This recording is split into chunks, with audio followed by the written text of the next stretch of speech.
always fun to catch up with the people you care about and the people that have made a mark on your life, whether personally or professionally or creatively. My next guest, David Esquire, and I have not exchanged on the interwebs or on our podcasts in over 3 years, as you'll soon find it revealed in the following conversation. David has been a very close friend and mentor and inspiration for me throughout not just my career in the photographic life, but also a very impactful individual who's always had a kind word and never let me, fall off the rails in terms of keeping me grounded and focused and along with other people. But David has certainly been a force to reckon with in terms of not letting me give up on myself and what inspires me to keep going throughout this photographic journey.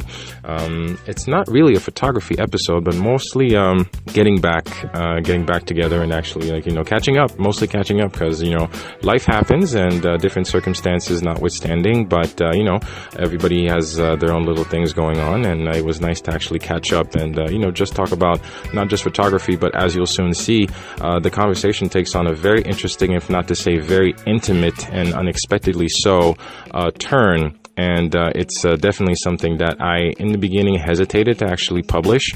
But with David's openness and encouragement, this episode is basically in progress, so there's no intro particularly. But as you'll soon see, it's quite of an intimate and a very honest conversation between two people, just recatching and reconnecting on different facets of life, as beautiful as it is and unexpected as it is, through its own roller coaster of challenges. So, without further ado, Awaken the Awesome with David Esquire. Here we go. You have to realize that these are real people. And if we're just taking Jim Carrey as an example, you realize that it's part of the facade to be a quote unquote celebrity. And you have to pick and choose as to what you want to expose to the public and how you choose to feed the beast and how you wanted to let it take over. And I think that's what we're seeing with Jim Carrey in terms of, like you said, the interviews he's giving is all about, people need to understand that, at the end of the day, none of this matters. At the end of the day, there you go. It's a job like any job. Yeah, your job is to, make people laugh. Your job is to amaze. Your job is to impress. Your job is to glamorize and everything. And it's neither good nor bad. It's like anything you want to be good at, But with everything, there's a gift and there's the curse, And just earlier this year, we lost Chester Pennington of Linkin Park, and that was tragic. And I'm like, and everybody keeps asking, like, well, he was on top of the world and he had all these millions of fans, and what did he have to complain about? It's not that easy. Don't judge people. Lady Gaga has said from time to time, and even recently, how she's got access to everything, but yet she feels like the most lonely person on the planet. I know, right? And it's amazing that you think, like you said, you have everything at your disposal. You have money, wealth, fame, blah, blah, blah, blah, blah. But the reality is not so much. If you really use all of that, still can't continue to fill the gaping hole that's in our hearts. There you go. There's so much going on into the human condition and the human emotion, and realize that we are people and we're all in this together. And it's unfortunate to realize that, even with the fame and fortune can come a lot of loneliness, because you realize that my purpose, if you will, is to entertain you. But aside from that, once that role is filled, off you go, off to the next thing, and I'm still alone. Yeah, I did my job, but at the same time, I'm still very much alone. And it's stress, it's anxiety, it's depression. It's something that that is very real, and this is something we're realizing. Philip Seymour Hoffman, Robin Williams, Chester Pennington. Seymour Hoffman really was hit a lot of people hard. You did not see it. Well, you never see it coming, but Seymour Hoffman, Robin Williams, And he's like, it's the quintessential parody of, the sad clown. He was like the epitome of laughter. Like, you think about comedy, you just think about, Disney's Genie. You just think, oh, yeah, Robin Williams, Patch Adams, just think about Peter Pan, and you think about all these great stand-up. Like, if you've never listened to it, Robin Williams at the Met, oh my God, it's one of the classics. It's one of the classics. It's definitely a classic. Hmm. But definitely. Well, Gosh, you seriously, said genie. Wow. Speaking of genie, how about that genie movie that Sinbad was in? Did you like that? Do you remember that? I don't. I Hmm. don't. I'd have to go back in my archives. Like, I really don't. Sinbad had a genie movie? I'm messing with you. You Yeah, really? I am messing with you because there are millions of people around the world that remember seeing Sinbad in a movie where he played a genie. The movie was called Shazam, but the movie, Whoa! the ah, see, Okay. Okay, uh-huh, okay, okay, and okay. see, Okay. and the movie never existed. Are you serious right now? Just throw a little word out there, little phrase out there called Mandela effect. I'm dead serious. Ask your friends. Wow. Don't tell them what you're doing. Ask them, Uh-huh. hey, remember that Shazam movie with Sinbad? You know, when he was a genie, and people are gonna be like, oh man, that was awesome. That was totally funny. Yeah, he had the pants and the blah, the blah, the blah. But Yeah, it he never existed. never existed. You just pulled Mm-mm. a fast one on me here. That was cool. That was Dude, there's cool. so much of that. It's crazy. It's totally crazy because I remember The seeing the article going, "Oh yeah, what do you mean it never what? happened?" It never Hmm. happened. Hmm.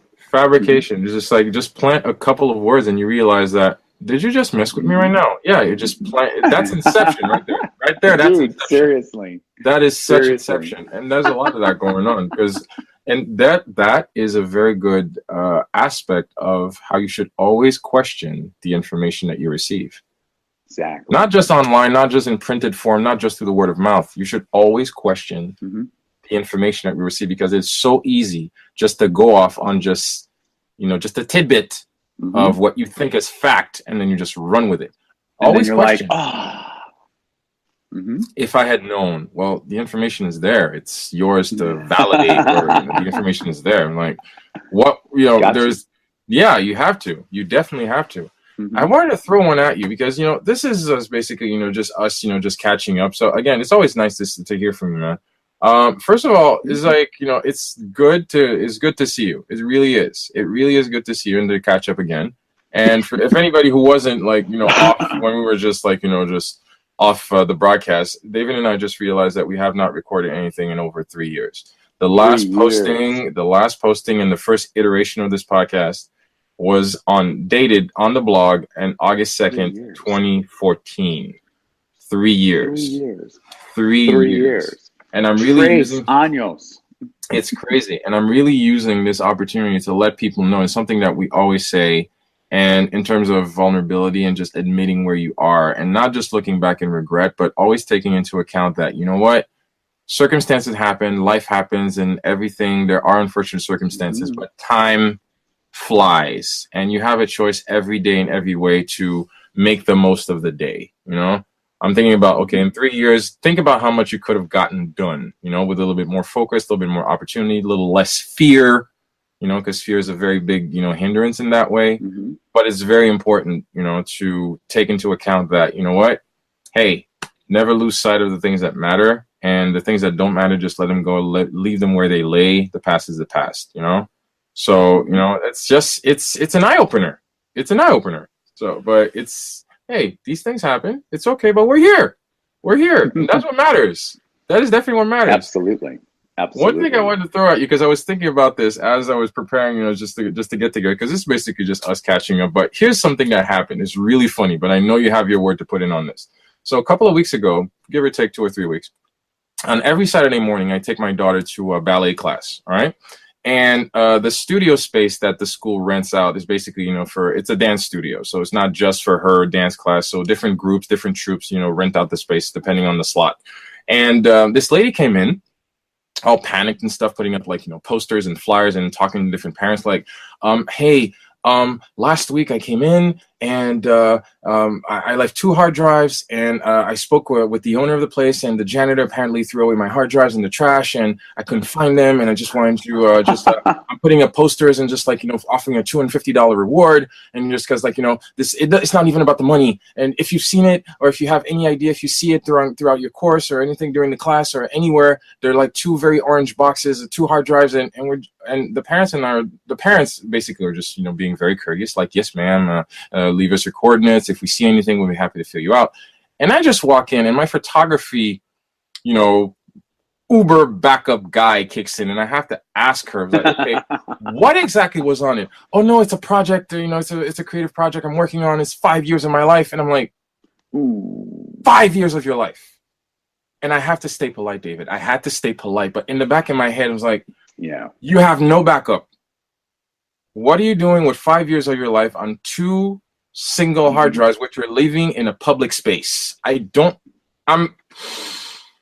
I'm trying to maintain my composure, Esquire. I'm trying to maintain my composure. How many times have we talked about you need Backups. to back up?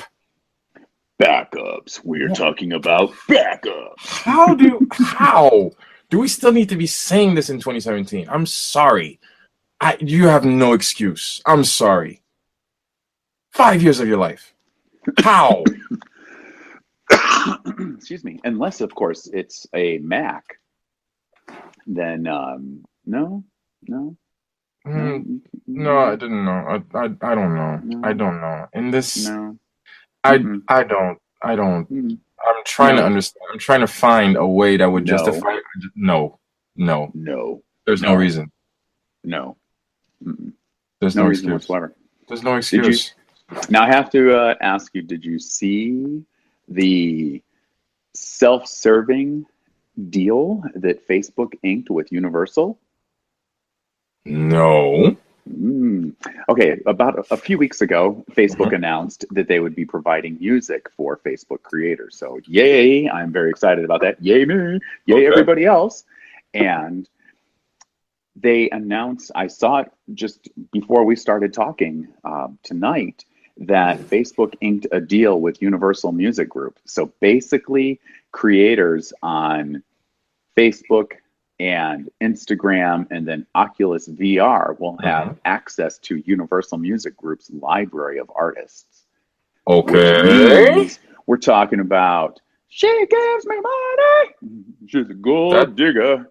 That's a big catalog. Dude, huge catalog. We're talking Kanye and just thousands and thousands and thousands of other artists. And basically, Facebook, part of their intention is so they don't have to continually deal with copyright takedown notices, blah, blah, blah, which is super, super awesome. Go Facebook for that. And it also puts them in a position to where the ability to monetize videos that have more popular mainstream artists on it are going to increase, because they already monetize their videos with ads on the sides, things like that. In fact, Watch on Facebook, which is basically going to be cloning YouTube, has impacted YouTube in such a way that YouTube announced just, I think, about a week and a half or 2 weeks ago, that going into 2018, they'll be raising their rates approximately 20%, maybe a little higher, maybe a little lower, but they said generally 20%. They're going to be raising their advertising rates for YouTube, which means Watch on Facebook and Facebook in general has really just taken the dagger, shoved it in, and has started to twist it. And that's pretty interesting to see that. But considering that Facebook has leveraged their power with a very huge library of content for its creators is far better than a lot of the music that we have available to us on YouTube. And I'm not bagging on YouTube. There's some great artists that are on there. There really, really are. But the breadth of the music that we have to choose from and the artists that we have to choose from is significantly a lot more limited than Universal Music Group. Universal Music Group. And let alone people are going to understand, or not understand, but they're going to recognize, the artists that are going to be used for content on Facebook, as opposed to some of the artists that I've used on YouTube. I mean, there's beautiful songs, great content, but when somebody can go, hey, I know that, instead of going, oh, that's lovely. Oh, that's pretty cool. That's pretty cool. They're going to really connect to it, and that's going to be huge. It's all about aggregation. It's all about aggregation, because Facebook recognizes the fact, Facebook, and this has not been a secret for the Zuckerbergs of this world, that, you know, they want to be the one-stop portal for everything. In terms of connection and communication, they want to be your portal for everything, whether it's your news aggregator, whether it's your connections or communication with Facebook Messenger, whether it's your photo aggregator for all the photos that you share, because let's admit it, everybody shares their photos on Facebook, you know, everybody. And now, you know, when you have a YouTube link with an artist's music on there, there might be, again, the copyright notices, takedowns. But if Facebook can leverage the catalog of UMG and tell creators like, you know, hey, we don't mind you making, you know, your custom videos, you know, with a particular artist. You know, if you want to put Kanye on there, hey, now you can. You don't just you don't have to link your YouTube page. Just make a Facebook video and upload it. And totally fine. Totally fine. Bingo. It's a great pull. It's a great pull. But yeah, I was excited when they announced providing music for Facebook creators, because right away, when they announced Watch on Facebook, I thought, oh my gosh, there goes YouTube Red. There goes a lot of the things that are on YouTube. And I thought, okay, that's brilliant. That's totally brilliant. But then when they announced that they were going to be providing music, my antennas, my creative antennas went up. It's like straight up. And I'm like, okay, now we're going to be making some changes going into 2018. And that really, I mean, there are advertisers that are now starting to pull from Snapchat, because Instagram is totally torn apart Snapchat. And now with Facebook providing music, dude, it's like you said, the one-stop portal. And it really is. It's becoming just an entire universe on its own. It's not going to be that long. It's not going to be that long. And this is what's going on. There's a lot of aggregation going on. I love to use that word, because people are gravitating towards, because as human beings, we just want simplicity. Nobody wants to be, you know, spread out or spread around thin. You just want it simple. You just want one place, one-stop shop. Gone are the days where, okay, I have to be on Facebook, I have to be on Twitter. And I've told this to a lot of people. There's nothing wrong with being on Twitter. There's nothing wrong with being on Google Plus. Rest in peace. There's nothing wrong with being on Facebook or Snapchat or what. I had to say it. You know, it's still good. It's still there for some people, but unfortunately, I don't know what happened. You know, it was hot and then it dipped. You know, but Facebook. But Google Plus still gets, basically, it's pulled in with your results. You can still drop hashtags on your content. I mean, Duran still puts content on YouTube. There's still a lot of massive artists that still put content on, not YouTube, excuse me, on Google Plus, for the simple fact that it is recognized in the search results. It does get pulled. And there have been times I've shared content, and then a few days later or a week later, I'll just be doing a search and just for the heck of it, see how well the content did. And it's like, oh, all right, I'm on the first page because of that. I do try that, because I don't really focus too much on the stats or the aggregation, but sometimes I do play around with it. Sometimes I'll push out a blog post or a podcast, and I'll just, like, whether it's on Twitter or directly on the blog, on the website, on Facebook, on Twitter, and on Google Plus, and I'll see, okay, let's see what happens. I'll give it a week. And see, okay. And then through the blog post, I'll just see, okay, you receive pings from this website, this website, this website. And then depending, of course, on the there are a lot of factors, but you do see that, you know, depending on the time, and this is not news. SEO, it just happens. There's a different formula that works for you. But so far, Google Plus, I still like Google Plus. I like it. Just unfortunately, it didn't hit the mark with, you know, the general public as it used to be. I think it was more of a niche product. It still is. I think it's still a niche platform that it's still, you know, not understood as well as, you know, the fine folks at Google wanted it to be. But it's still there. But, you know, it's not what it used to be. But the photographers are still there, though. Yeah, there's a very big active photography community there. For sure. Huge. There's still a very large community on Google Plus. And one of the things I really enjoy about Google Plus is that I can have a fairly intelligent conversation, or flat out a really good intelligent conversation with other like-minded or other non-like-minded individuals around the world. And you don't have to worry about a bunch of people getting butthurt. There you go. That's really awesome. I have abandoned many groups on Facebook because people just, their egos and their sensitivity levels are just way too hyper for me. It happens a lot. It really does. And so it's nice to be able to have sometimes a more intelligent conversation, a little more meaty conversation with other people. And you can get to the end of a thread and go, you know what? That was pretty intense. I agree to disagree. We can continue going on our merry way, and we can continue sharing content, and nobody is going to be hurt. Yeah, nobody's going to be hurt. I believe Guy Kawasaki put it best in his book about Google Plus, because he's always been the early adopter. And way back when, in his book What the Plus, he basically put it: Facebook is for friends and family, and Google Plus is for passions. So you will find, like me, I'm an Archie fan. I'm a comic book fan. I will find Archie comics groups. I will find Mm-hmm. photography groups. I'll find, you know, people from the islands or people from the Caribbean, or, you know, people who live in Montreal with 2 kids. You know, there's different types of groups for different type of people, and I love that. Facebook, as you said, really does get very intense for whatever reason. You don't understand I don't why. understand. No. I don't understand why, but on Facebook there will be a lot more flame wars going on than on Google Plus. I don't Flame get it. wars. I haven't heard that in a long time. Geek. Flame wars. I've just dated myself. I've just dated myself. No, you're just you know, you're definitely a bookworm like me. Man, dude, seriously. Seriously. So, did you see the Google Pixel beat out the iPhone? I was pleasantly surprised.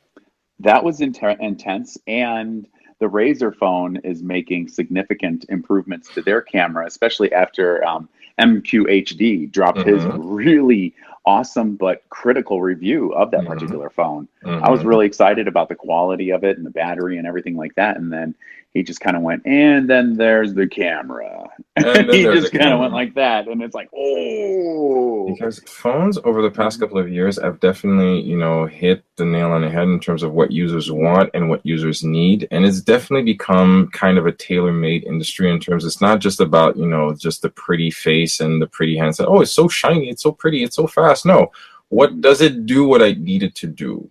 You know, within my particular type of environment and what type of user I am. I have nothing against iPhones. I really don't. You know, my wife uses an iPhone. So definitely not a problem. See? And you can do the entire broadcast on the phone. And that's totally great. I have nothing against iPhones. But, you know, my wife uses an iPhone. I use an Android phone. I'm more geeky that way. I like to tinker, you know. And there are certain things I don't want to mess around with my phone. But that doesn't mean I'm running this broadcast on an iMac. See? So it definitely, I'm not against, you know, brand friendly whatsoever. But Google has definitely made a great realization with the Pixel. It's a beautiful phone. It's a powerful phone. It's definitely, you know, something that they should definitely be proud of because they've made some significant progress from the first iterations of the first Google phone to now. We've definitely seen, you know, it's night and day, definitely. But Apple is still riding on the wave of their popularity because it's still the highest selling phone ever. You know, historically speaking, it's definitely a brand, a trend-setting device. It definitely reshaped the entire landscape of, you know, phone technology. You know, definitely a lot of people have had to ride that wave and say like, they're not the first one that came out with touch technology, but they're the ones that really pushed it out in a very, you know, powerfully, you know, social impact way. Because you're just talking about the iPhone is just so omnipresent now. You know, it's hard to remember the time without the iPhone. So I definitely have to give them props to that. And the iDevices in general have really stepped up their game. While you can't do everything on an iPhone or an iPad Pro, there's been a huge paradigm shift for me where sadly my iPad or my MacBook Pro, the video card decided, even after Apple replaced it under warranty, the video card went belly up. And they don't service this particular Mac because it's just a pinch over 5 years old. And bummer, but here's what's crazy is that it has forced me to break away from that. And while I'm really struggling using my old PC notebook, which blows, it's forced me to use my iPhone and my iPad Pro significantly more for a lot of my everyday tasks, which would be email, content absorption, things like that. And that's been huge. Even video editing. I got tired the other night of waiting for a segment of one of my videos to finish rendering. And I was just like, whatever. And I just grabbed the footage, dumped it into my iPhone, my 7 Plus, did the cut on the iPhone 7 Plus in like 5 minutes. And while it was still rendering on the PC. And you know, it's like, I'm not, now it's a very powerful, I mean, it's wicked powerful for a PC. But again, I needed something that's going to go faster, and I needed the tools to be ready at my disposal. And while I've got you know, the Creative Cloud suite and blah, blah, blah, I still can just basically do my simple edits on the iPhone in iMovie. Boom, boom, boom, done. and then throw it up on YouTube instantly. And that's just really, that's the direction it's going. I mean, AirPods, iPhone, Joby Gorilla Pod, which I forgot which one, the Focus, the really big one, the Joby mount, and then sitting next to me, just iPad Pro. That's really it. I mean, that's pretty much it. What you can take with you now. So people that think that you have to have all the latest and the greatest, I'm still using the 7 Plus. I'm too afraid to get the iPhone 10 because it's the most breakable phone on the planet right now. Yeah, I saw that. It's like I've never been an early adopter. I always like to let the people run out of the gate. Okay, go make the few mistakes. Go through a few two or three updates, and then maybe I'll just look at it like, you guys still have that one? Okay, maybe right now I'm ready to go. Yes, but this time I'm sitting back. I'm never an early adopter. I've learned through experience. It doesn't hurt to be a laggard. Which is a marketing term. It doesnn't hurt. It doesn't hurt. It's still going to be around. It's definitely I learned that term when I was in marketing, where I was studying marketing. The guy was so impactful. I still remember him, Mr. Soroka. It was so fun. He made marketing so fun, like a lot of economic terms, but his class was definitely was something special. He was a special guy. But definitely, man, we're almost at the end of the year, Sir David. It's crazy. 2018 is almost here. It's disturbing. It's been a good. How's any particular weddings that stood out this year? Are you happy, so far? What's 2018 looking at? Because I saw on Facebook you even got weddings through 2019. Dude, it's nuts. Yeah. I just very much surprised on how that's happening. This year, I didn't push for weddings really at all. I wanted to do more commercial work over the past couple of years, and I have been. And then I just started missing weddings. I started missing the couples. I started missing the fun, the excitement, the planning, the dress, the clothes. And now here's what's really awesome, seriously, is that more and more I'm seeing the trend. It's like, instead of saying, well, we only have 20 minutes to do our portraits and our family portraits and everything else, it's like one of my lovely brides, Jolita, she's added on an additional hour just for her portraits. Whoa. And on the wedding day, so now we have 2 hours for portraits. For portraits for her portraits on her wedding day. Wow. Yes, I'm like blown away. That's big. Yeah, it's really, really huge. She's even added an additional chunk of time for her engagement shoot, and she emailed me. I want to tell you what we're doing, but we're live. But let's just say Disney's going to be jealous. Disney's going to be jealous of what we're doing for her engagement shoot, and it's going to require a significant amount of time. But sleigh bells jingling, that's things like that. Like, nay, I say anymore. Just I feel like I have to just. My voice is very hoarse today, so not trying to drop too many hints. It's okay. That is so exciting. So I know I read the email maybe a couple of hours ago. I'm just like, you're cruel, Jolita. You're really cruel. And then I had a meeting at the Poorhouse in downtown Minneapolis with Jenilyn and her fiance Josh, for their upcoming wedding and engagement shoot, their wedding next year. And their engagement shoot, they're both professional chefs. And we're talking about doing, like, basically picture David LaChapelle meets Hell's Kitchen. Wow. Wow. That's a great concept. Dude, and the stuff we have planned is pretty incredible. So of course, they have access to locations and logistics and tools and man, that's cool. Yes, that's cool. You're not gonna have to do a lot of scouting. Oh no, we have already started storyboarding their shoot. I'm pretty pumped about that, and it's just nuts how I'm seeing the trend to where people aren't just wanting to be more lavish for their weddings, but they actually want better photography. They're really pushing it, and they are. The people that are reaching out to me, the couples that are reaching out to me, they're very specific in what they want. They want the more for my style. Everybody has their own style, but the people that are really connecting with me, they're just like, we fell in love with your work. That's why we hired you. Mm-hmm. You know, they saw, it's not so much the personality. They already liked, you know, my human cartoon personality, Mm-hmm. but the work is what really they were falling in love with. And The to work is me, always that's what such a matters. compliment. I got a text message the other day, and you know, my bride's just like gushing over the photos. If I could, I'd click through, but I'm on my iPhone right now, so I can't. But so there are limitations with your iDevices. Well, there's certainly.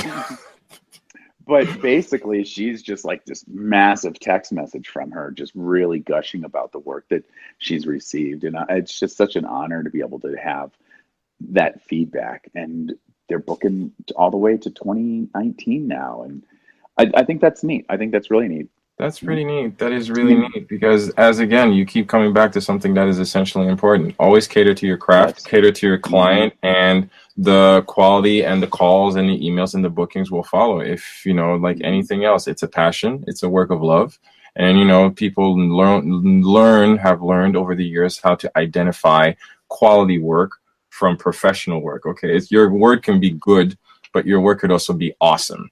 And, you know, what I'm hearing from you is that definitely people know how to gravitate towards something. Because, again, there are different types of photographers for different type of clients. Oh, yeah. And as far as you're concerned, definitely people know how to recognize your work and what they want. Definitely. And that's something that photographers need to keep in mind. Every other year, we keep talking about this. Listen, you can No, it's every 3 years. Every 3 years. every 3 years. Every 3 years, bro. Let's try to correct that. We'll try to adjust that. We'll try to catch up.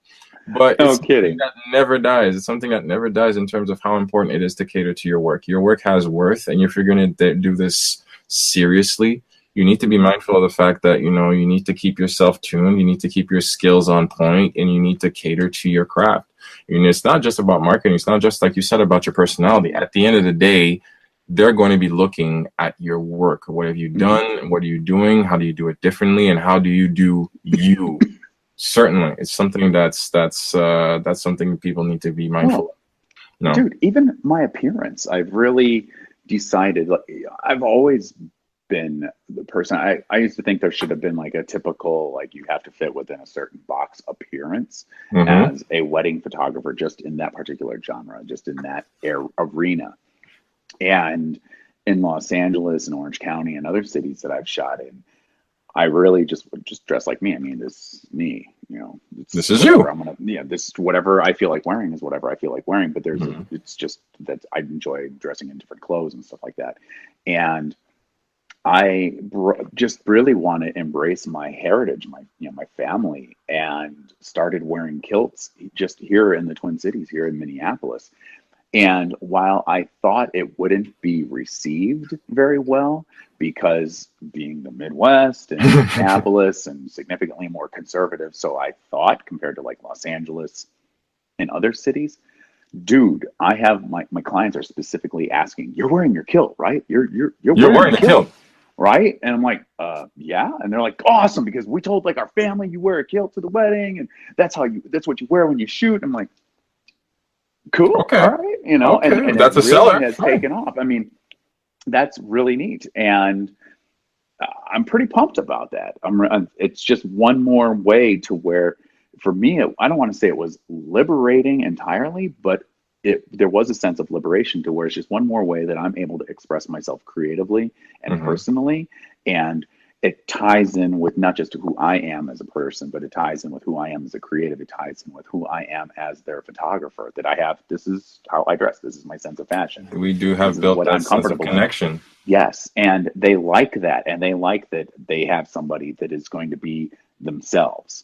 And I really encourage more photographers and filmmakers out there to just continue to just be yourself, just feel as uninhibited with your appearance and your behavior. I mean, within certain parameters. I mean, if you're, a psychotic, mass murdering freak, probably not shooting would be a good thing for you as a career. Probably go get some mental help or something. Get some counseling. Yes. But I mean, for the people that are out there like yourself and like me, they really need to think about, like, do they need to fit within a certain paradigm? Do they need to fit within a certain look? there are other people that I've chatted with here in the city, and they're so worried about what other people are going to think. And I'm like, well, if you're worried about what other people are going to think, then worry about what other people are going to think when you're being yourself instead of trying to be something you're not. Be yourself, and you'll get those clients. The clients will go, wow, you dress like a hippie from Woodstock. Cool. We want to hire you. Cool. You know, that's great. You know, because there are clients who's going to hire a hippie from Woodstock. Yes. And there's and the fact that you can be that much more authentic and that much more true to yourself, and you back it up with your craft, you back it up with the mastery to your best of your abilities of what you're doing. That's what it really, you know, I want to see more of that next year coming out from other photographers. I don't want to see, I'm so glad that the Photoshop action and Lightroom preset age is dwindling. I'm disgusted that spot color is coming back. That's retarded in such a huge way. But, I mean, who was it that just announced Peak? Okay, yes. Peak Design sent out their email for their new contest coming out for their black and white, for their holiday black and white contest. And they were very specific. They were like, a gray tone black and white photo only. And I just laughed because I bet that there were some people that were like, it's black and white except for his eyes. And I just started laughing when I saw the contest in my email. I was just like, great stuff that they're giving away. Wow, but dang. It's like, that was cool. But you know, the thing is, it's going to sound very pompous of me. But bless you. It's gonna sound very pompous, but I don't know. I don't dig contests because I don't think I'd rather seek out a mentor or a like-minded peer or somebody whose work I respect and say, okay, let's critique our image together. But a contest, I don't know, because I believe art is so relative, it's subjective. Right. You know, I don't know. It's not, everybody wants recognition. Everybody wants, you know, to know that, oh, God, great image. I was like, that was awesome. But to my core as a creative, I don't know, because I don't know, I've become too philosophical about things, but I genuinely don't care, you know, enough. People do. No. And that's okay. But as far as contests are concerned, I think personally, it's a waste of time. That's just me. That's just me. I don't know. Yes, to a point, I totally agree with that. I think that if it's more of a legitimate submission, like at WPPI, to where they really do buckle down on what is being submitted and the parameters of what has to be submitted, yes, I think that's fantastic. David Beckstead, who was with Pictage for many, many years, he ran a contest once, and it was like the one time I submitted my work, and I won, which I thought was hilarious. It was for Movement, and I had a beautiful engagement portrait with a Ferris wheel in the background spinning. Dragged the shutter a little bit. I thought it was a beautiful picture, and I won. And while I was excited that I won, I thought that there were other pieces that were better than mine, and that wasn't me being a critic of my own work. I just saw that I thought that there were other pieces that were significantly better, and there weren't really any parameters other than just it was him deciding what he thought was the more aesthetically pleasing photo. That he said, yours is the best out of all of them. But the contest that they have within WPPI, I think they're fantastic. There's some amazing work. And I thought it was really interesting that some people several years ago started to submit their work with like the iPhone 3GS and stuff like that. And yeah, it's amazing. And Gary Fong is proof that you can do a lot more with the smaller sensors as well, because he's not a big fan of these big ginormous sensors. He's like, no, he's not. I shoot with a Fuji, you know, and that's awesome. And he uses a crop sensor sometimes. And he's got the big stuff as well. But if you know what you're doing and you've got a rig that's got great dynamic range and you know how to exploit that dynamic range, you can get really good work, and then you can submit it. And if you've got something that's technically accurate, but you need a little more guidance, then yes, that's a great opportunity. But now you're talking about like learning from a mentor. What do you think about the most amazing, one of the most amazing photographers in the world, to me, Annie Leibovitz with the masterclass? She finally dropped it, and I fell flat on my face. I'm like, wow. First of all, I wasn't expecting it, because I'm like, they covered so many things within the artistic realm. You've got Herbie Hancock teaching you jazz. You've got I was going to say Kevin Spacey, but I took that one down, obviously. Samuel L. Jackson teaches you acting, and you got so many other people, like, David Mamet teaches you screenwriting. You've got Ron Howard teaches you directing. I'm like, somebody's going to do a photography class. Somebody's going to do a photography class. They've got, what's his name, teaches you cooking, Gordon Ramsay. I'm like, somebody's going to do a photography class. It's going to come out. And then I saw Leibovitz. I'm like, oh boy. Yeah, it was like, oh boy. Take my money. I flip like take my money. Like take it. Take my money now. It's can you imagine? Dude, it got a bad review. Somebody over at wrote an article, I think, for Photo Jojo, or is it Photo Jojo or not Photo Jojo? Petapixel. I think it was Petapixel. Somebody did an article on Petapixel, and I couldn't bring myself to read the article. I thought it might have just been like somebody bashing it, but they gave it like 3 stars, and I'm like, really? Oh, yeah. So I'm wondering if it was just. I'll have to read the article, first of all. I'm just, again, going off of the headline, because nowadays we're all just a bunch of headline readers anyways. But I'm wondering if the writer was, significantly more advanced than what the class is intended for. Because to be able to learn the rudimentary skills about photography from one of the most prolific and amazing photographers that set the stage on so many different levels for photography and the industry as a whole, I think that's a fantastic opportunity. But if they're a master at their craft and they're thinking they're going to learn something that's going to just like blow their mind, how in the world are you going? Where else in the world are you going to have access to Annie Leibovitz? If you give 2 cents about photography, whether as a total novice, even somebody curious, even if you're an accomplished professional just doing good work wherever you are in the world. Say I'm a photographer from South Africa. I've never been to the state. How in the world am I going to have access to Annie Leibovitz on any given day? Even anywhere if it's just in the world. Anywhere in the world. I'm sorry. You have access to Annie Leibovitz. Like, can we be at least grateful to the fact that she's willing to give off her skill and time and knowledge and involvement to create this masterclass for you? Let's just recognize this for 2 seconds. For 2 seconds. But I'm looking at the article right now, and you're right. Big headline. Annie Leibovitz's masterclass is a disappointment. Right. 2.5 stars out of 5. Oh, is it 2.5 stars now? 2.5 stars out of 5. Ooh. Because it was, when it first dropped, it had like 3.5 stars. Now it's down to 2.5 stars. 2.5 stars right off the Petapixel website.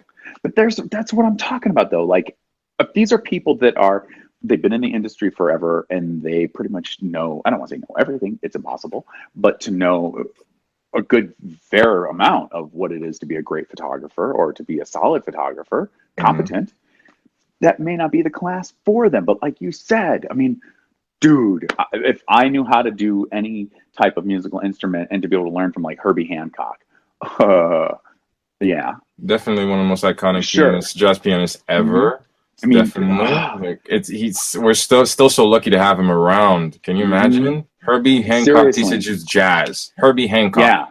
Come on. And dude, it's like, why would you want? But that'd be like Mick Fleetwood teaching you drums. Can you seriously? Yeah. Can you imagine? And I'm just reading. I'm just really sifting through it here. But this is what I'm catching a few hints here. This is not. Where did I just lost it? I just scrolled down. I'm sorry here. I just saw something that really made me flip here.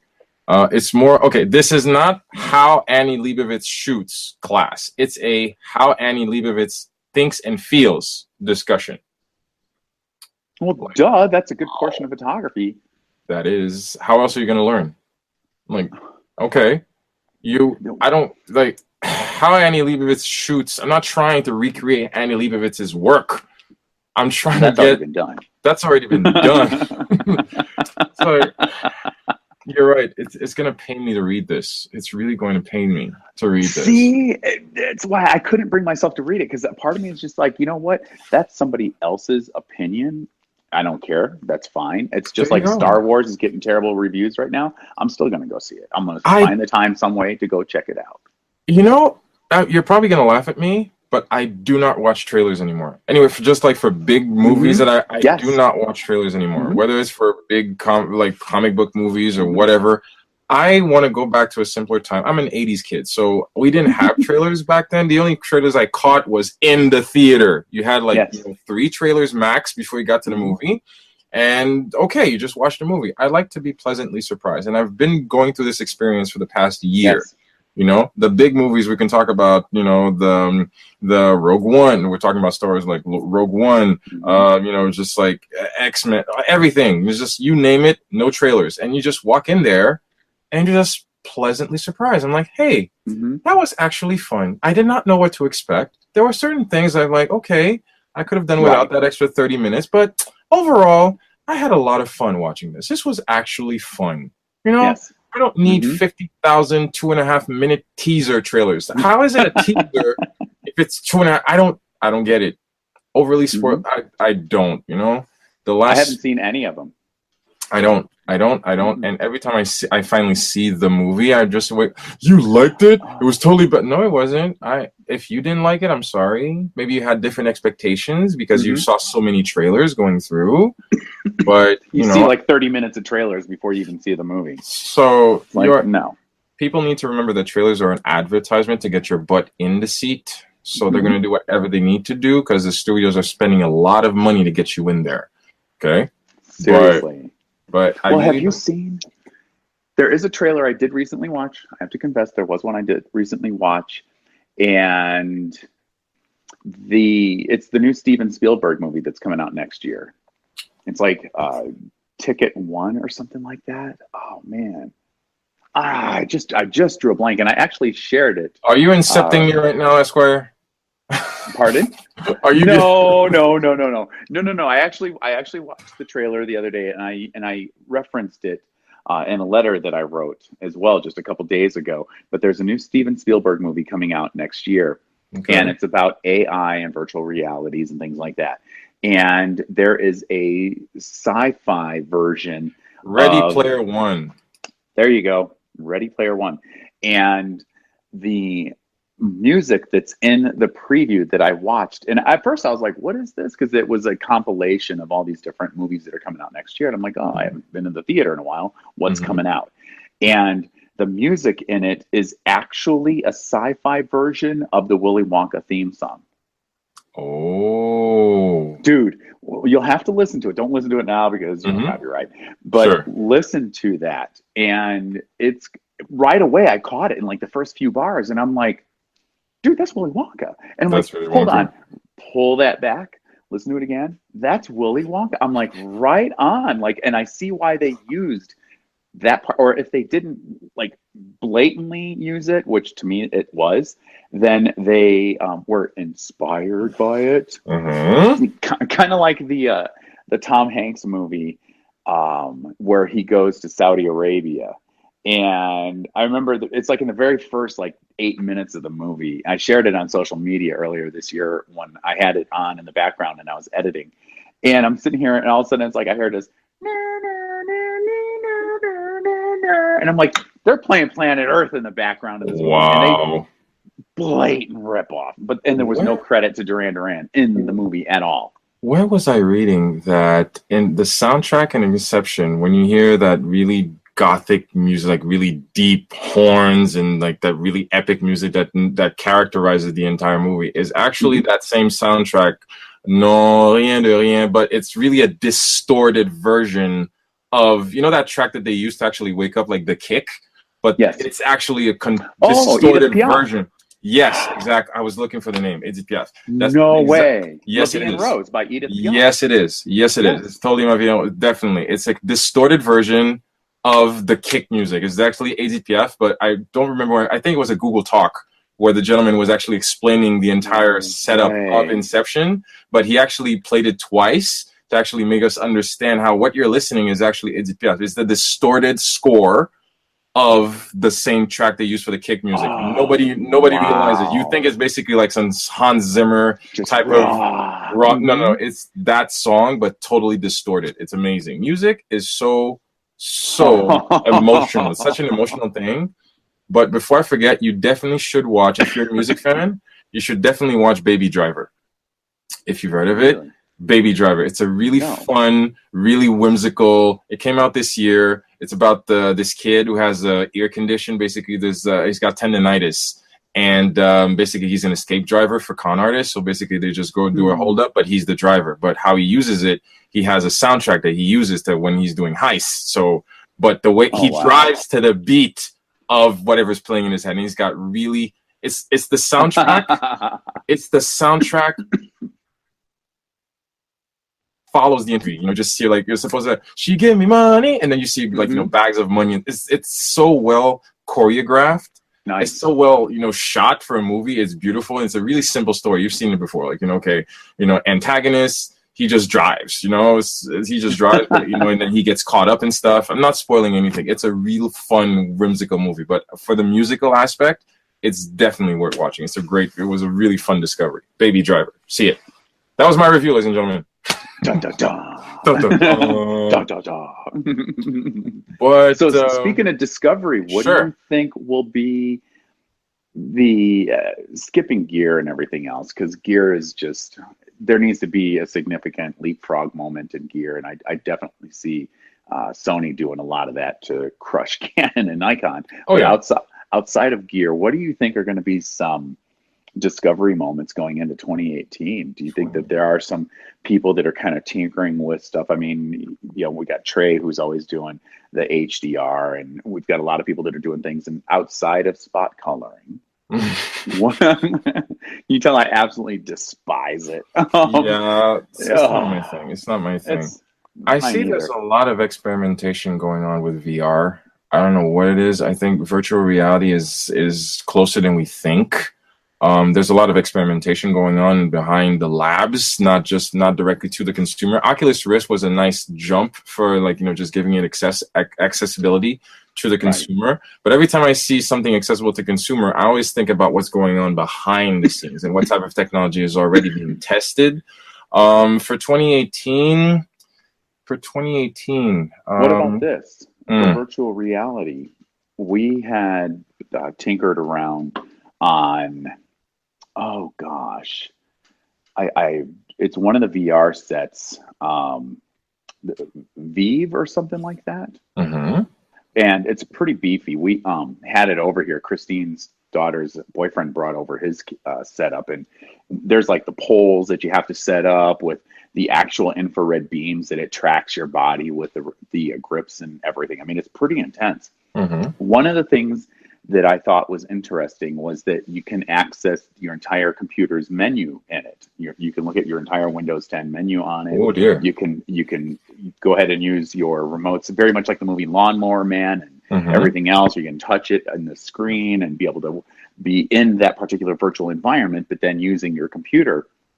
And I was asking if it's possible to even use Photoshop or Lightroom, and he said yes. And then I had seen with the new, the new Alien movie that came out recently, how they were editing a statue that was going to be 3D printed, but they were creating it with a VR environment. So the artist was using all of his tools and gadgets and remotes, but he was using it with his grips in the VR environment. Do you think that that is going to be a direction where we may be starting to enter that realm next year? Oh yeah, I definitely see it. I definitely see it because James Cameron proved to us that you can use CGI in so many different ways, not just to make a fantastically beautifully visually pleasing movie. Okay, let's set aside the script, but Avatar was a beautiful test to when the technology is used right and to its full potential, you can create amazing things. And 3D printing has definitely made a step up because, that's not, set aside from fidget spinners, but a lot of people are buying 3D printers right now. Everybody wants to 3D print something. So it's not going to be too long until, we're in a stage where we can interact with our devices in a much more interactive way. People are trying out, just the simple mindset of putting a VR headset on somebody who's otherwise physically disabled, and that person can transport an avatar to, say, I don't know, the Louvre Museum in Paris, and you're using your avatar to walk, to basically walk around. You're using I could say a combination of Google Maps and type of transportation. You're transporting your avatar into the actual museum. Can you imagine if you had a 3D rendering of the museum and just walking around there with the actual paintings and photos and everything? I don't believe that's that, it's that far, there Do are you a think lot it of might things. start next year? I mean, do you think Next that it, year, I mean, if a lot of no, experimentation going on a right now. lot of experimentation going on. I believe what's really happening right now, and I'm seeing it through all the Engadgets and the Life Hacker articles and Ars Technica, bots and automation. A lot of that is happening, and a lot of that is happening. A lot of people are testing it. It's not just just Google Autos and just in the streets of San Francisco. There's a lot going on with automation where we're just taking out the entire human interaction and just leaving it up to the algorithm and the servers and just making it happen. And I believe we're going to see a very, very important shift in terms of presence of automation into our daily lives. I believe 2018 is going to be another chapter into that, where we're slowly going to start to adapt to the fact that, slowly and surely, let's leave it up to the bots. It's definitely something we're going to see. Definitely. I don't think that's far. That's really far. 2018 is going to be a very opening chapter to that. And Walmart even made an announcement recently how they're going to be testing new stores next year where they will be cashier free, and it will be more of just you walk through the store and you do your own thing. And the interesting thing is that there was a company out of the UK that went to Los Angeles, Fresh and Easy. And there would be maybe 2 employees in the entire grocery store that would be working, and they're just there to help clean up a spill or whatever. But you walk in, you pick out your groceries, you self-checkout, you leave. Wow. And Walmart's talking about doing more of that next year, to where a lot, like you're talking, a lot of this automation could definitely be changing not only the way that we live our lives personally, but it could be changing in the way we're actually conducting ourselves professionally, because now Google has dropped their AI to where it'll automatically edit your photos for you. And I'm starting to see a lot of people sharing their work on Google Plus and other platforms. And Google edited my photo for me. What do you think? And it's like, well, at that point, is it really your photo? Is it really your photo? If you edit it, like, okay. If you went like this, yes. But if you let the machine do the editing, at if what Google point, handle the processing, right? Okay. The line is getting blurred really, really fast. Here, It really is. And have you noticed the trend? You just recently did a shoot, so I'm sure that you're seeing the changes with the human behavior and human interaction with photographers. But I see people go more and more bonkers with a photo booth, or like what I just took a selfie with at the Doc Martens store, which is basically like a giant ring light selfie booth. And people are going more and more crazy and like a photo booth, but all it is a backdrop, a light, and a cameraman or a camera. There you go. Instead of interacting with a photographer. And I noticed it at like some of the grad nights that I've done, that the dynamic is starting to change. Do you think that could possibly be to where it's just going to be, instead of a photographer, you have a robot walking around? A lot of people, we're definitely into the selfie age. The selfie is a verb now, definitely where people, it's the only thing going on. You cannot be at an event. And I asked this, I was having this conversation with a photographer friend of mine. If it was not shared on social media, did it happen? I've said that many times over the years. Maybe it was 3 years ago. If it was not shared on social media, did it happen? If we're here at the restaurant having a coffee and you don't take a picture of your bagel, or if we're just walking down the street, or we're taking your kids to the Santa Claus parade and we did not photograph it, is it legitimate to say, like, well, you didn't take any pictures? Well, no, I didn't. And that's addressed in the movie The Circle. Really? The movie The Circle with Hermione Granger and Tom Hanks. That is actually addressed, to where she had pilfered a boat, like a canoe, like a kayak type floating device. And they asked, she was being interviewed on stage, and she was asked whether or not she had her like selfie cam attached to her person. And she said no. And they asked, was there anything that was there to document that this happened? And she said, no, it was just me taking in the experience for myself. And it's interesting that they brought that up in the movie. It's an interesting movie. It's something that happened because you mentioned my recent shoot, and I do notice that when you're out there in the field, there was a photo booth. There was just an automatic camera, and there's like, just tap here, wait 10 seconds, take your photo, and there was like, it was an entire 50s theme and everything. And I'm still there. I'm covering the people, I'm covering the guests and everything, but you do feel there was the entire fly on the wall aspect. You more feel that people, it's a lot more convenient and a lot more practical, or a lot more, just customary for them to just pull out their phones like, hey, let's just do a selfie and everything. Yep. Oh, there's a photographer guy. Hi, photographer guy. Now we'll take one with you, but I got to have my selfie first, It's right. Like, okay, what's your email again? I want to make sure I was going to be right for Facebook.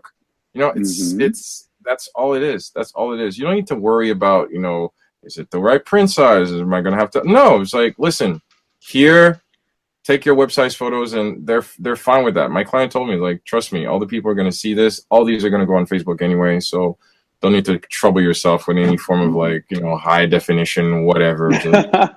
No, seriously, make my job 50 megapixel. No, that part is done. You have to, of course, you have to know your client. It makes my job a lot faster. It's like really not just like people weren't too concerned, but we're definitely into the selfie generation. There are people who cannot spend 2 seconds like, oh, my kids. Oh, I was like, oh, I need to record this. Stop! Like, don't park the car. I need to take a photo. It's like, take in the experience. Take in the experience. Like, take 2 seconds. Like, again, I have to say, I'm a father of a 4-year-old, ballet class. They were doing an open house because they never let us in. But on the last day of the season, they were like, okay, parents are allowed into the studio. So we sat there, and of course, like any parent, everybody's pulling out their cameras, their phones. I'm recording. And yes, of course, you're recording your little princess, but I'm not spending the entire rehearsal recording her. Like, okay, I took like maybe 30 seconds, and I'm just looking at my daughter dancing. Like, okay, fine. And I'm like, my wife was right there next to me. You only shot that? That's all you took? It's like, well, yeah, but I can't fault her because you know what? You want the memories. If you just scroll through your phone, you have like 10,000 photos of your kids just growing up. But are we overdoing it? That's the eternal question. Are we overdoing it? Definitely. I think so. Well, I think so too. There are scientific studies that were being, that are now starting to come to light, that they have proven that the generation that's coming up that only documents their life with their phone, regardless of the event that they're at, that their retention of that particular moment is significantly decreasing. And I actually was wondering about that years ago, well, I wonder, it's like if you're constantly documenting your event. And the thought came to me when I was watching one of the presidential inaugurations years ago. And it was when cell phones were first starting to get the cameras, but it's like all of a sudden you just see like a bunch of cell phones.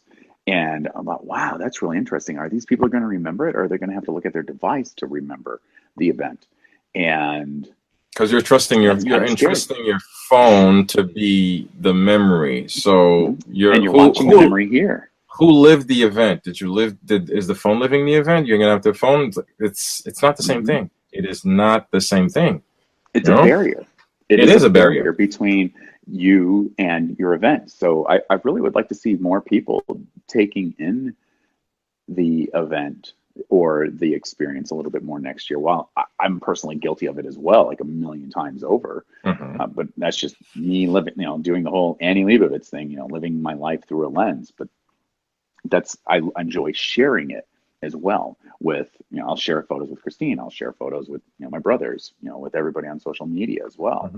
That's just a part of who I am. That's part of being a photographer, is that you capture life, you capture the world around you, and you want to share it. It's, I guess, part of being an artist. Why do people paint? Why do people sing? Why do they draw? Use crayons, stick figures, whatever it might be. So in a way, it's like our inherent nature to share. Always. But I get concerned when I see just people, like Christine showed me this video. It's freaking hilarious. And you've got to check it out if you already haven't. And everybody that watches us chatting right now, if they haven't seen it, they need to go check it out. But there's a goof video about Instagram husbands, whether or not you're a proper and good Instagram husband. And it's, It's the total like enabler, yes man type video where it's like, oh yes, Wow. oh that's a beautiful picture. Oh no, you should take another one, and and another one, and another one. And here, let me get the ladder for you for your food, so you can take a picture of your food as you're standing over your food. And, I mean, the video is absolutely hilarious, and when she showed it to me, I was definitely getting a good chuckle out of it because it's a stereotypical video, but stereotypes don't happen in a vacuum. Stereotypes are there for a reason. Stereotypes address an actual fact, an actual reality, something that's clearly observable and quantifiable, and something that we all experience. And the parody comes from the fact that it's actually very present into and it hits a nerve somewhere. You know, some people can get offended, some people can get a chuckle. You're laughing because at some point, at a deeper level, you know that it's true. You know that it's and you're true. that person yourself. You're that person yourself. It resonates with you because you know that you're guilty of it. Definitely, definitely. Totally. Oh man, 2018. Definitely, we have to look back, and of course, we have to be grateful for every day. 2018 is going to be another exciting year. As far as I'm concerned, I'm dipping my feet back to a lot of people. Like, you know, I have to thank my wife. I have to thank you. You guys have been dogging me since it's like forever. I haven't done anything. But definitely, I have to say, on a personal level, just on the creative space, I'm working a lot on personal work right now. I'm doing just really going back to the basics. And this past shoot, even though it happened totally out of nowhere, it was actually a friend that reached out to me just to get her out of a jam. But I really enjoyed the fact that, I could actually get back in the field and just remember, like, why I do this in the first place. And photography is something I genuinely love. But of course, with everything, it's just like riding a bike and everything. Getting back in there after so long definitely showed me that there's a lot of work I need to do, on the technical space. So I'm, of course, going back to the basics, just working out with my lighting. And you only do by doing, okay? So you have to basically, again, shoot, and keep shooting and see what goes on and what you're doing wrong, and learn not to rely on so many features. Like, okay, maybe you've been doing this the same way for so long, try something new, but definitely learn to keep learning and forgive yourself for the mistakes. But it's definitely something that, people need to keep in mind. No. Hold on, bro. Don't forgive yourself for your mistakes. No, I'm serious. I'm dead serious. Don't forgive yourself for your mistakes. Thank yourself for those mistakes. Okay. Thank yourself, because that's part of the learning process. That's one more step closer to being successful at the piece of work that you're trying to create. And you never know, during the mistake, if it really is a goof and a mistake, you will discover something else about you and your talent, or you'll discover something that is a new way to shoot.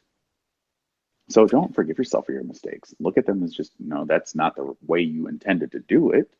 And it's just one more step closer to actually doing it the way you intended to do it. Nice. Thank you, David. Dude, you don't make mistakes. That's a good one. That's a really good one. I did not look at it that way, but you're right. You're definitely right. I'm trying to create, another portfolio. I'm just trying to, I'm trying to make another iteration of my website right now, because I definitely want to create, more authentic and, more impactful works, stuff that I'm proud of, not just old stuff I'm rehashing, but really stuff that is genuine and authentic and stuff that I really am really proud of having created. So of course you understand that in the creative process is going to take time. I still want to experiment some more with different type of things, but the stuff I love doing, concerts, weddings, lifestyle and stuff, that's still something that I'm really open to. But on the personal space, with the kids and everything and my day-to-day, just sometimes I don't have the time. But on just a weekend, just take an hour just to walk, or just use the basement as my makeshift studio, just like, just be in my zone. So I'm really working on that, and it's been fun. It's been fun. But somebody turned their small house into a studio. There's a tiny home that was recently converted into it's their home, but they also are utilizing it as their photography studio. So any space can be done. Any space. Any space. You can use, the grungiest, nastiest bathroom in a recording studio. Been there, done that, and freaking love them. I think it's something that is really awesome that my mother had instilled in me years ago, is to deconstruct whatever it is that you're trying to shoot. If you see something in a magazine, or you saw something in an ad online or a billboard, deconstruct it. Figure out first of all, figure out where the light source is. First thing. And and then deconstruct exactly how the thing was shot. And maybe you come to the conclusion that it is all CGI, which really sucks. But that's a great way to continue to keep growing. And the awesome thing is you said that learning takes time. Well, the awesome thing is that learning doesn't take time. It takes the rest of the time for the rest of your life. Mm-hmm. We never stop learning. I want to be like David Bowie. I want to make like this crazy piece of work, moments before I pass away. And that sounds kind of grim and kind of gloomy, especially at the end of the year. But that's the reality, though. Like that to me is the epitome of artistry, to where he was able to keep what was going on in his personal life under wraps so well with his closest people in his life that it didn't come out that he was even sick until right before he passed away, and he still made an album. And he still made an album. And it's one of the best albums in his career. One of the most creative on top albums. Of the world. He was still creating. He was still reinventing himself. He still impacted the world. And his passing was painful to everybody. But he never. Yeah. It's not like David Bowie. Oh, really? David Bowie died? No. What? David Bowie died? I just saw him last week. It was that impactful. It was that impactful. It was not just like another type of celebrity from the 60s or 70s on the shelf. You're just I didn't even know he was still around. But, it's just like, take another example, Mick Jagger. Mick Jagger is still on top of the world and having the time of his life. It's crazy. It's crazy. These guys seem like, they've been there forever. Again, I'm not trying to paint a gloomy atmosphere, but they are examples of living your life to the fullest. And that's what every artist wants to do. Just keep doing what you're doing, and every single day just doing better and better and better and better work. It's crazy. Unabashedly. Make no excuses for who you are and what you do. Man. What do you think is your most memorable moment? Not necessarily photography moment, but what is your most memorable moment of this year? Of this year? Memorable moment. This year, 2017, memorable moment. There have been a few. What's the one that comes to the top of your head right now? Just blurt it out. There have been a few, but I learned how to tie my shoes with my eyes closed. Man, let me think. I don't know. I think because they take so much space. There's no definite moment, but really, as cheesy as it sounds, I'm sorry, it's really cheesy. It is really cheesy, but I'm thinking of one Saturday afternoon. I was babysitting, well, not babysitting the kids, because dads don't babysit. Dads parent, okay? Yes. Dads do not babysit. You were parenting. I was just sitting around with the kids, and my daughter, who's 4, and my son is about 1.5, and she had a glass of milk. And out of nowhere, she picks up her glass of milk, and he had cookies and stuff and everything. She went to the cupboard, grabbed 2 straws, grabbed a chair. I wasn't even following her. I was just like, watching a YouTube video, whatever, just watching cats. And she pulled up her chair, got on his high chair. Anyway, they shared the glass of milk and the crackers together. I didn't ask anything, and I just saw that. I grabbed my phone, and I sent them to her mother. Like, if nothing else goes right for the rest of the year, at least we know we parented them well enough for moments like this to happen. I'm sorry, that just came off the top. You said off the top of my head, but that happened this year, and it was a very impactful moment. It was very precious to know that, life happens, and there's so many things you can complain about parenting and, having kids, and life happens. But it was a very singular moment where I realized, they care enough about each other. We've taught them values of sharing, of caring about your family.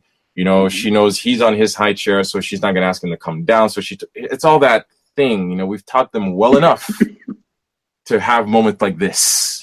I think that's rad. I know it's stupid. No, it's just one random thing at 2017. I'm sorry. It's not what you were looking for, but it just came out of my mouth. I'm sorry. No, I asked for what your most memorable moment was. That's a pretty rad moment right there. No, it was pretty intense. It was something. That's pretty cool. And you captured it. I captured it. It's actually there. It's preserved. It's preserved for time. So it happened. It happened. It happened. It's there for posterity. It's like it's in my Google timeline in the cloud somewhere. But make sure you put it on a hard drive and leave it at the library. I'm too pragmatic, you know. I'm like, there's things that should not happen. There are things that should not happen. I'm sorry. I'm sorry for the lady it happened to, but there are things that shouldn't. In this Yeah, day but of 2017, no, it should not happen. mm-mm, I'm sorry. 5 years no, of your work, if it matters mm-mm, that much to you, if you don't mind losing $250, so chances are you should have put in more effort into backing it up. I'm mm-hmm, sorry, but it's true. It's true. But I'm also grateful, yeah. you know, that, you know, a good friend of mine, David Esquire, pulled through. You know, I'm very happy about that as well. You know, I have to put it out there. You know, it was just, you know, a lot of prayers and everything, but you pulled through, and I'm very happy that, you know, whatever happened, you know, is behind us right now, and I'm very happy that, you know, you're doing well and still, and, you know, just, you know, rocking it as awesome with, you know, with the Doc Martens and, you know, and the Ray Bans, and, you know, Hmm. just I'm just happy, you know, with, you know, God pulled through and just, like, you know, helped you still, you know, just everything that went through. So I'm really happy Well, about that. you had to go there, No. so I I guess I should go ahead and go ahead and share a little personal something about that whole experience. You don't have to. I didn't Um, mean to put you on the spot, mm, but, you know, just, you know, no, I no, didn't mean no. to. I'm actually admonished to. I've actually been commanded to do it. And you may have seen the announcement on Facebook. Necessarily necessarily the announcement, but I had recently, maybe about a month or so ago, Mhm. spoke at church, and not going, not trying to say people need to be religious one way or another, Mhm. but during that experience, I had a pretty intense moment happen in my life, and it's there we go again. I can go ahead, and this is one more medium on how I am supposed to be sharing this and sharing it with many people. um, I had woken up one of the mornings. Excuse me, getting over this crazy bug that's still going around. Mhm. But I had woken up in one of the mornings, and it was impressed upon me, basically, with like having read a book, and you have the knowledge of the words that you read, and you can hear them in your head, you can see them, you know them, you experience them. And I woke up one of the mornings and was told that I needed to get rid of all of my distractions.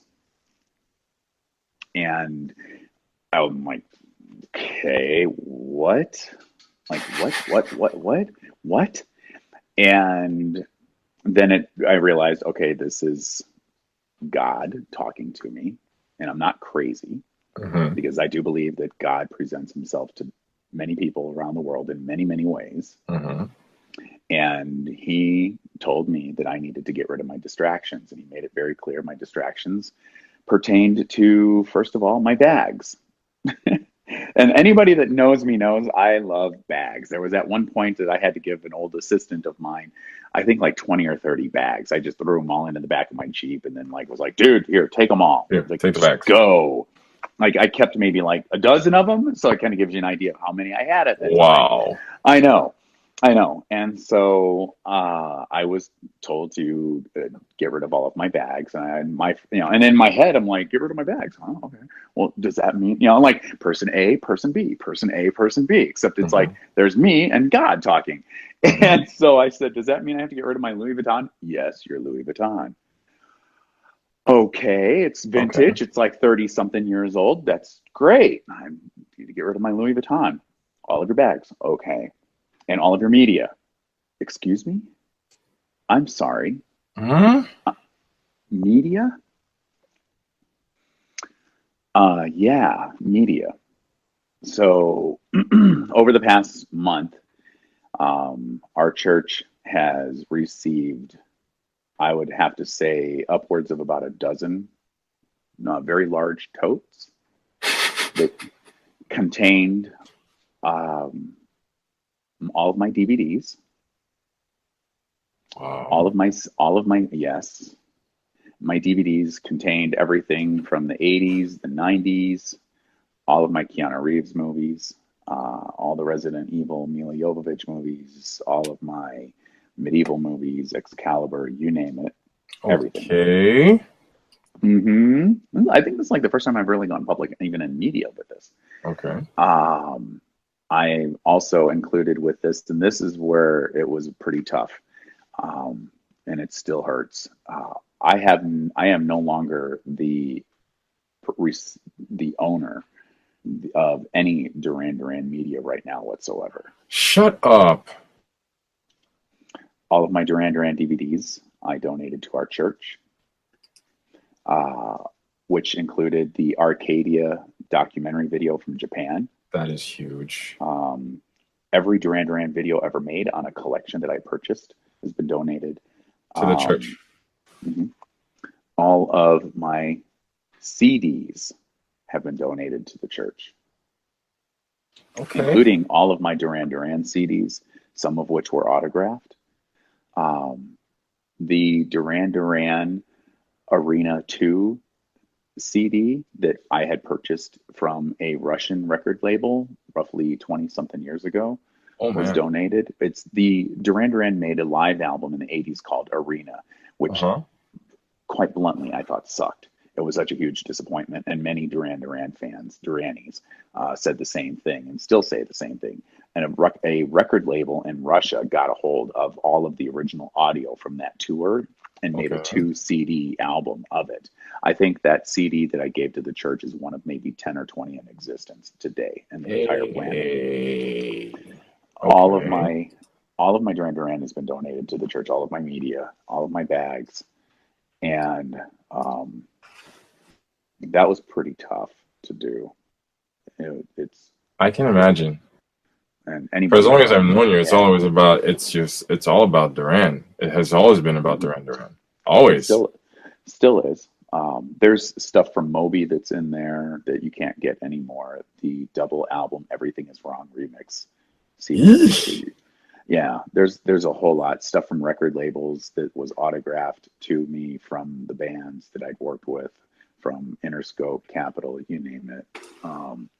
I donated it all to the church, so that would help them, along with all of my bags.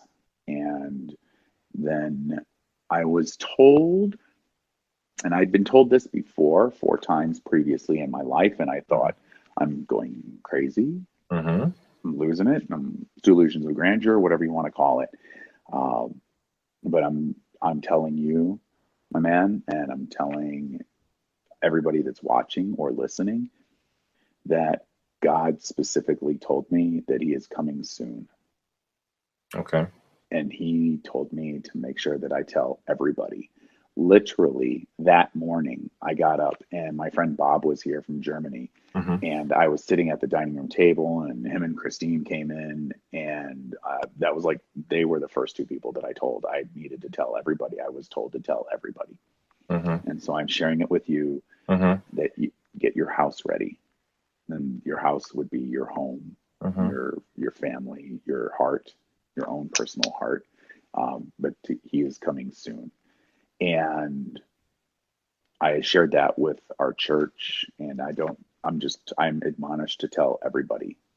And this is the first, I think, public speaking outside of my church, but like in media, like globally like this, on a platform like this, that I've shared this.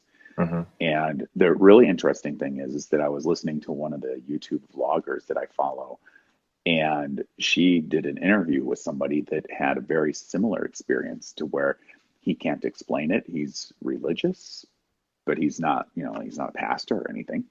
But God had impressed upon him and told him that God said he is coming soon. And he was told to tell everybody, like in his circles and his families, everything.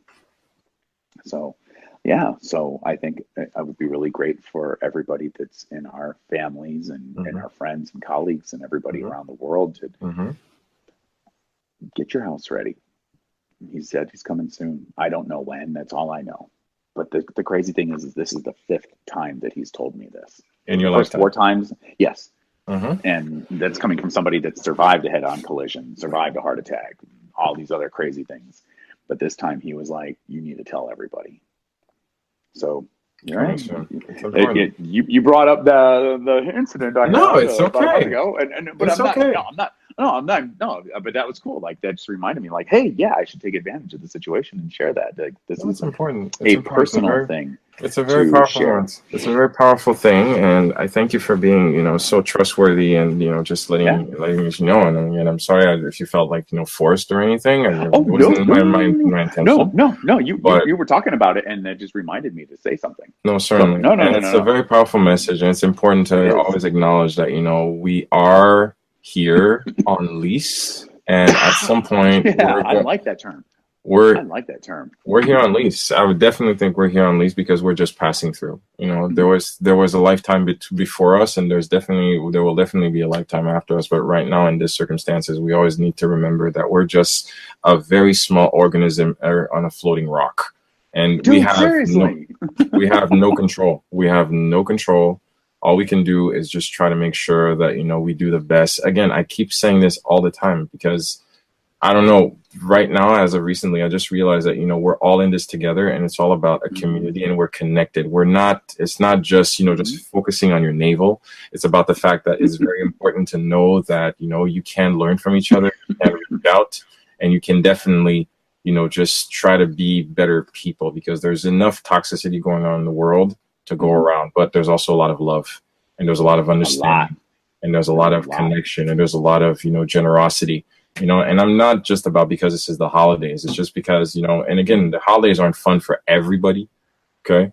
But you have to open your heart. You have to open your mind, and you have to open just a little bit of decency in terms of how you choose to reach out and how you choose to connect, for your fellow being.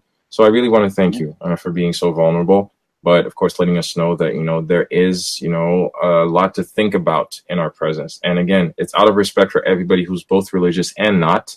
We're all, trying to connect. And again, a lot of people say, like, what's his problem? Like, no, it's not. It's something very real and very intense, and something that, it's very important. It's something that's very intimate, and we all need to acknowledge how important that is. Because of course it's something that's very, it's something to highlight, something to notice, and something to think about. The fact that we're just passing through. It's something that we're on lease. We're on lease. We're on lease. We're not here to stay. We just want to, just to try to do our best. As again, we're just passing through. It's something that I read, and that's so powerful.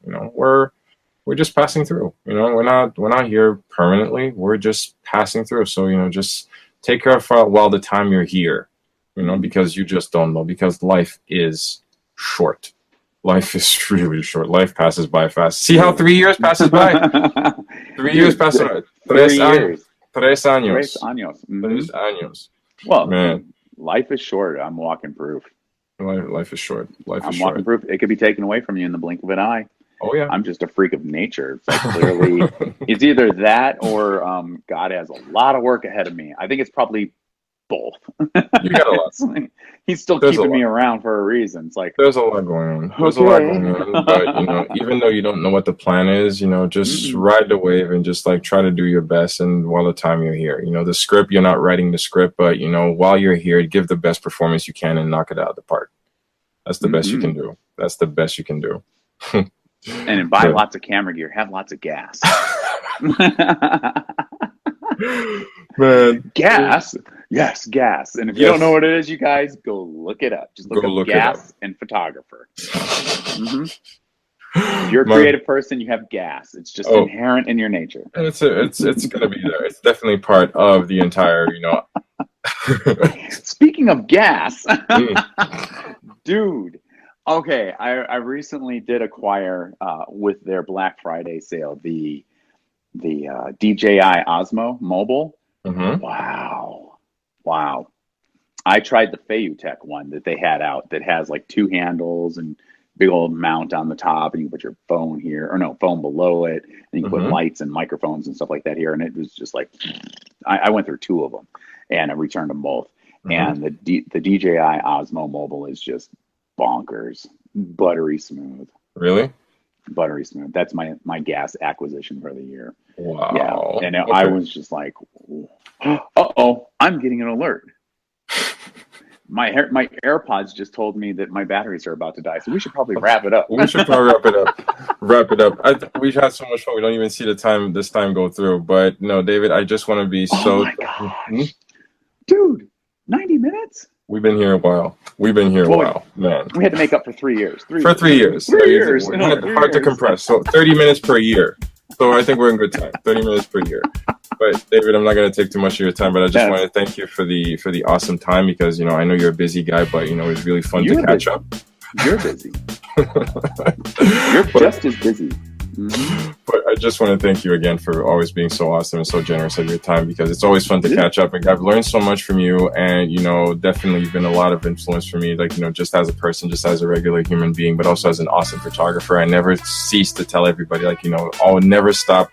The guy basically, it was just started out of something random. I saw this guy on a podcast, saw his work, a podcast that doesn't exist anymore. I was like, Camera Dojo's gone, but hey, yours exists.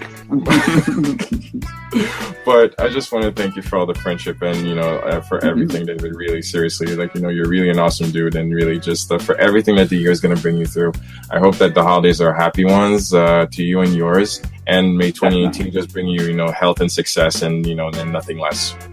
Vice versa, my man, on every one of those points. Vice versa. Seriously, I'm looking forward to just not only you, but all of our friends and family just going into next year. And our 2018 is just a step up from this year. Not so many events, but just a lot more love and laughter.